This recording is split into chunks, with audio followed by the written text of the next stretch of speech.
Today I have with me Rod Underwood. He's a good friend of mine and a longtime believer in the faith. Rod, it's good to have you here at You Choose. Thank you for having me. So tell us just a little bit about yourself. Well, grew up in the church, spent time singing in the choir, youth group. Ministry. Yeah, you know, the whole thing that if you grew up in the church are the things that you do. Sure. At an early age, I started playing soccer, got pretty good at it. But the weird thing is the better I got, the less time I spent in church. And that seemed to be a problem. Yeah. Because we'd have games on Sundays, we'd go to tournaments, midweek training. So back in the day when there was church on Wednesday, church on Saturday night, church on Sundays, I was always playing soccer. So did that bring your family or your mom or whoever when she had to take you to practice? Sometimes, but my mom was so dedicated to the church that she sometimes find people to take me. Well, thanks, Rod. I appreciate you being honest about your upbringing in the church and some of the difficulties it had there. But tell us a little bit about your pro soccer. You actually got into the pro leagues, and that had to be pretty amazing. So tell us like how you got there and what that was like. Well, let's take it back a few years to high school. When I was an 8th grader, at that time, high school was 8th through 12th grade. Nice. So as an 8th grader, then a 9th grader, I was playing freshman. I was playing varsity soccer as a 9th grader, starting for the varsity team. By the time I was 10th, 11th grade, you know, the big colleges were looking at me, offering me scholarships. By the time I was a senior, I chose to go to a school called Furman University, played 4 years there. Immediately after college, a coach 4 years? 4 years, yep. What'd you get a degree in? Health and physical education. Nice. And after college, a coach said, hey, come out to Albuquerque, New Mexico. Never been to Albuquerque, New Mexico. Never been, I think I've been to the Southwest one time. I think I've been to Phoenix, Arizona. Nice. So went to Albuquerque for a tryout. Altitude. Didn't really live in altitude growing up in Atlanta, Georgia. I think it's like 5,000 feet, so it's pretty high up. It's a lot different than Did well enough. level. Yep, did well enough to get a contract offer for pennies, really, the first one. But I wanted to play. And That was the pro leagues, right? that was the pro leagues. That's everything we had in America at the time. The highest you could play at the time in America. Wow. And played in Albuquerque. Sort of bounced around a little bit, played in Albuquerque, went to New Orleans, went back to Albuquerque. And we had some good teams in Albuquerque. Won some things. I believe we got to I want to say the semifinals of the U.S. Open Cup, which, if you know about the U.S. Open Cup, it is the biggest tournament in America. I think we got to some league semifinals, won some championships won some championships. So it was exciting time. That's cool. So now, did your pay change as you went along? Yeah. And you got more. I mean, you had some pretty good success. Brag a little bit about yourself. Like, what? Yeah, you know, pay changed because the funny thing was at that time is I did multiple things for the organization. So at one point I was making good living at that time playing, and that's all I needed to do was play soccer, and I could make a living at it, which was good. And still young guy, still under 26 years old, 25, 26 years old. What's the kind of cap out? When do people start getting this? It's a little too old. It's really, it's weird in soccer. I mean, depending on the position, you could be 35, 40 years old and play goalkeeper.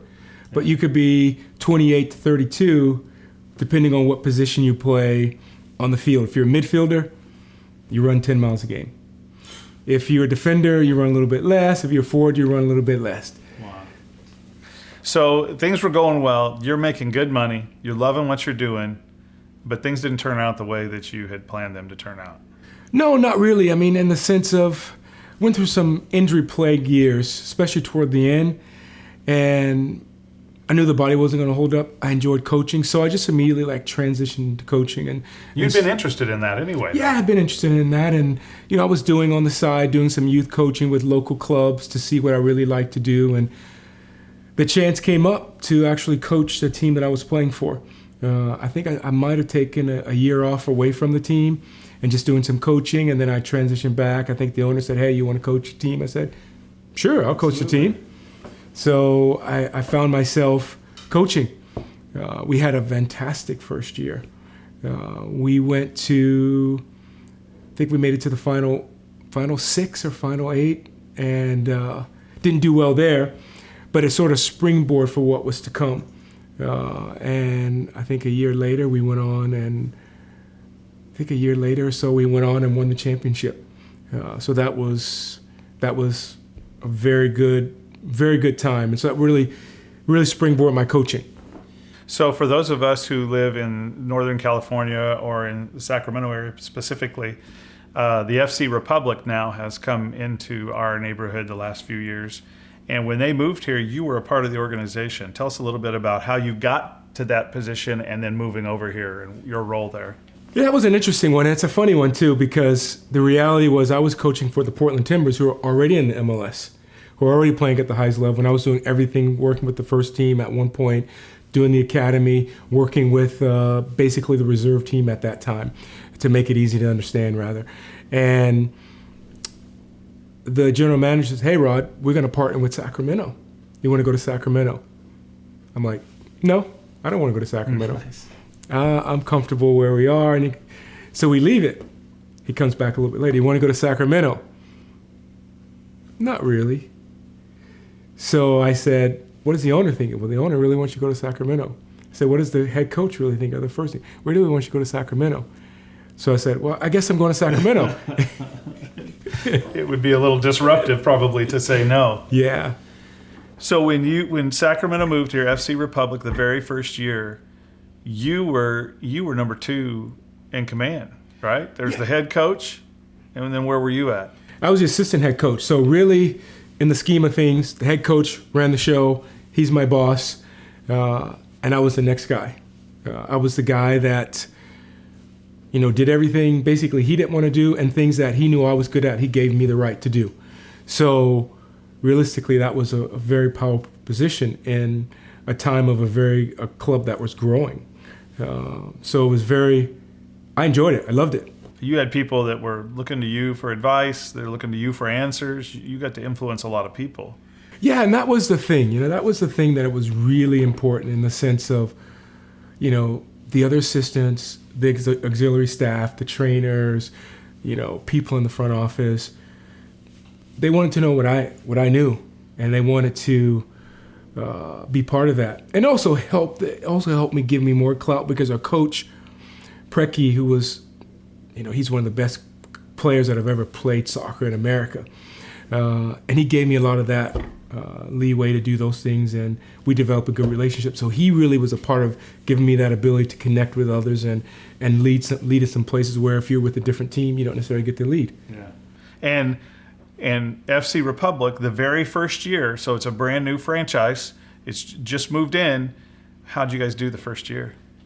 We won the championship. We won the championship. What? Yeah, it was, none of us expected it. I can remember January 2014, I'm at the first tryout. I'm like, not a lot of players here.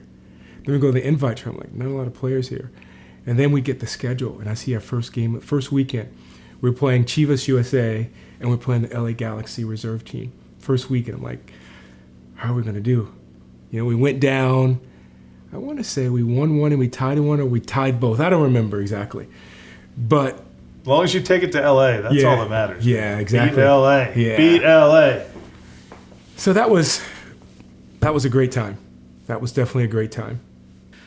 So FC Republic, you're number 2 on the chain of command for the team, first team. They come in the very first year, get number 1, win the championship. It doesn't get much better than this. Super success, off the charts, life is good. And then you get the news that they want you to leave your number 2 role and to go start an academy. So explain a little bit about what an academy is. And didn't that feel a little bit like a demotion? Yeah, the reality is the academy, it's a funky thing, because if you do it right, it's the lifeblood of a soccer club, because you're bringing up young kids. From what age do they start at?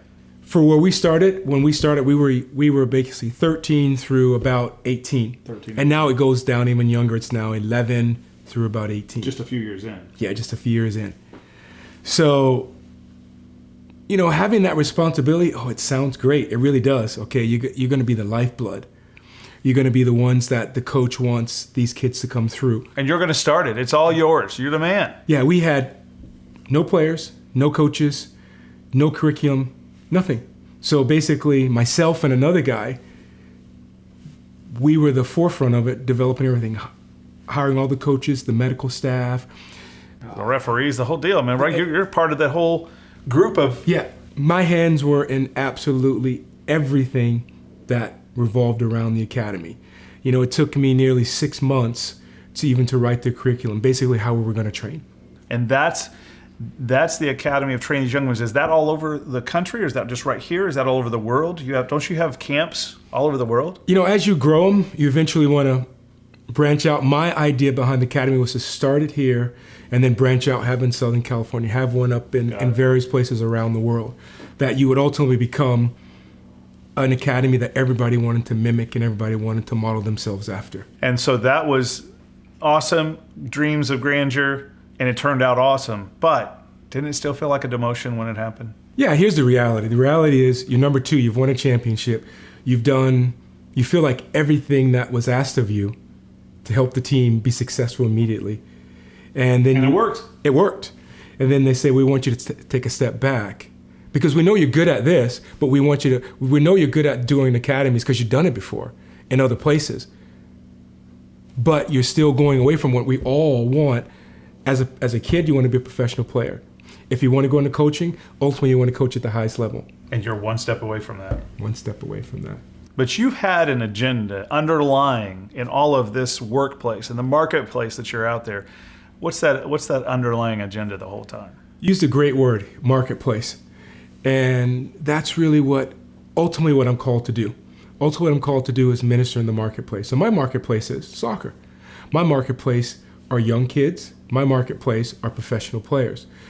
And that is... But it's ministry. It's ministry. First and foremost, it's ministry. And it's the ability to connect.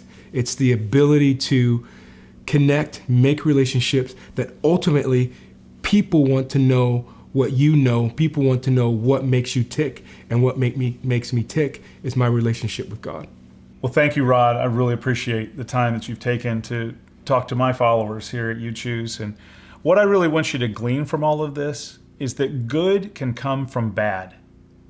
Great things can come from setback. Setbacks are not the end-all, be-all. It's just the beginning.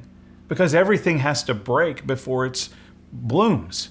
The sky cracks before the rain comes and brings nourishment. The seed has to break before the seeds can be planted and grow new fruit. Life comes from death. Romans 8:28 says, "And we know that in all things God works for the good of those who love him, who have been called according to his purpose." Miracles come from brokenness. Jesus had to be broken on a cross before he could offer eternal life. And our salvation is a true miracle in and of itself. But it doesn't stop with us. We're to take our successes from our brokenness and build on it. To be disciples who make disciples, warriors. It's the whole point of being on earth. We don't just grow in our knowledge and feelings about God. That would just be flat out selfish. But instead, we take the gift of Jesus and we share him verbally and in our everyday actions. Just like Rod was talking about, we have to be resolute in our purpose. That purpose is to know God and make him known, to love him and to love others, and to be an authentic disciple who makes disciples. You probably know by now that our vision is to start a movement of simple churches. Simple churches are simply a spiritual family with Christ in the center as King, who love God, love others, and make disciples who make disciples. We have a very clear and simple template for you to start a community in your home or school or office or anywhere for that matter. Have you considered what it might look like to do church, ministry, and life with 11 of your closest family and friends? If so, let us know that by clicking the link below. We'd love to help you get that started. Until next time, don't let the setbacks get you down. Use them to be successful.